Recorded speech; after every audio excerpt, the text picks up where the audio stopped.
Bonjour, alors aujourd'hui on va étudier le lien entre les 5 domaines du Big Five, les 5 domaines du modèle à 5 facteurs et les divers désordres mentaux, troubles mentaux et troubles de la personnalité, c'est-à-dire les traits de personnalité inadaptés ou mal adaptés par rapport aux 10 extrêmes des 5 domaines.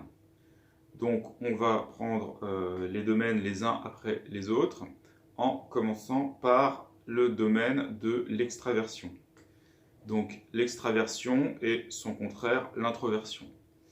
Alors dans chacun des 5 domaines, il y a un des pôles où on s'attend à trouver des troubles et l'autre où on s'y attend moins. Donc évidemment, pour ce qui est de l'axe extraversion-introversion, on s'attendra à trouver les troubles dans le pôle introversion. Donc quels sont les traits inadaptés que l'on trouve à l'extrême de l'introversion? Ce sont les traits suivants. Donc anédonie, c'est-à-dire absence de plaisir dans les activités, dépressivité, évitement de ce qu'on appelle intimacy, donc évitement de l'activité sexuelle, suspicion et retrait. Retrait au sens retrait social. Donc c'est un type de personnalité qui a peu d'émotions positives et est dans le retrait social. Alors quelles sont les personnalités qui correspondent à ça, les désordres ou les troubles correspondant à cet extrême d'introversion? Eh bien il y en a deux. Donc d'abord, le plus évident, c'est le trouble de la personnalité schizoïde qui se caractérise effectivement par un goût de la solitude et un défaut d'émotions positives. Et également le trouble de la personnalité évitante qui se caractérise également par une forte introversion, mais aussi un névrotisme élevé.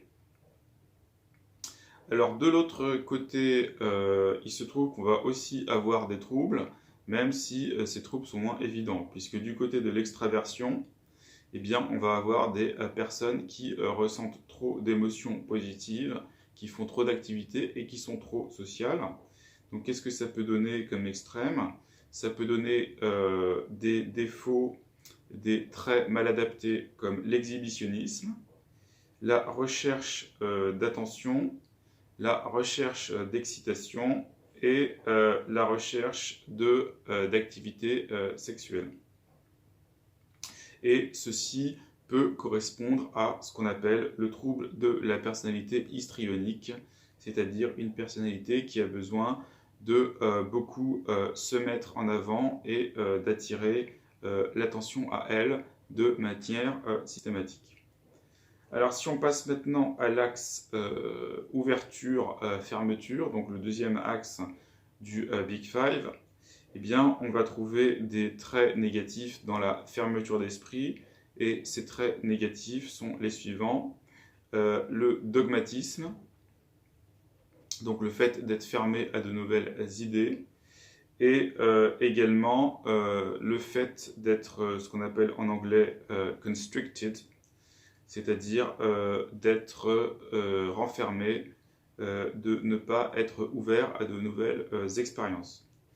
Par contre, il n'y a pas de troubles de la personnalité officiellement répertoriés qui correspondent à ces traits négatifs. Alors de manière surprenante, on a également des traits négatifs liés à l'ouverture d'esprit. Donc des personnes fortement ouvertes d'esprit, et notamment dans l'aspect qui est l'aspect non pas d'intellect, mais l'aspect d'ouverture stricte, c'est-à-dire d'imagination. Ça va donner des personnes excentriques, ça va donner des personnes qui ont une dérégulation cognitive et perceptuelle, c'est-à-dire qu'ils vont percevoir des choses que les autres ne voient pas, ne perçoivent pas, et ça va donner des croyances non habituelles, non usuelles, c'est-à-dire des croyances bizarres et excentriques. Et là-dedans, on peut reconnaître également un trouble de la personnalité, qui est le trouble de la personnalité schizotypique. Ensuite, pour ce qui est de l'agréabilité, l'axe agréabilité-antagonisme, évidemment, on va trouver le plus de troubles du côté généralement considéré comme négatif, c'est-à-dire l'antagonisme. Et on va trouver effectivement des traits à connotation négative suivants. Donc la recherche d'attention également, la froideur, la tromperie, la grandiosité et le caractère manipulateur. Et on va, en lien avec ça, trouver deux troubles de la personnalité. Donc des personnes qui sont dans l'antagonisme et qui en plus ont une faible conscienciosité, ce sera le trouble de la personnalité antisociale, qui peut recouper plus ou moins ce qu'on appelle la psychopathie, et également le trouble de la personnalité narcissique, qui mêle antagonisme, notamment le manque d'humilité et le manque d'empathie, avec un haut degré d'extraversion et en particulier d'assertivité. Alors de manière plus étrange, dans le pôle à connotation positive de l'agréabilité, on va trouver également des traits inadaptés. Et pour des personnes très agréables, on trouvera la crédulité, liée au fait que ce sont des personnes qui font beaucoup confiance aux autres, l'effacement de soi lié à un haut degré de modestie, et également l'absence totale d'égoïsme, liée également à la modestie et à l'empathie. Et là-dedans, on va trouver du coup un trouble de la personnalité qui est le trouble de la personnalité dépendante, qui doit se combiner non seulement avec de l'agréabilité, mais aussi un névrotisme élevé, ce qui explique les caractères dépendants de la personne. Donc ça, c'était pour le troisième axe.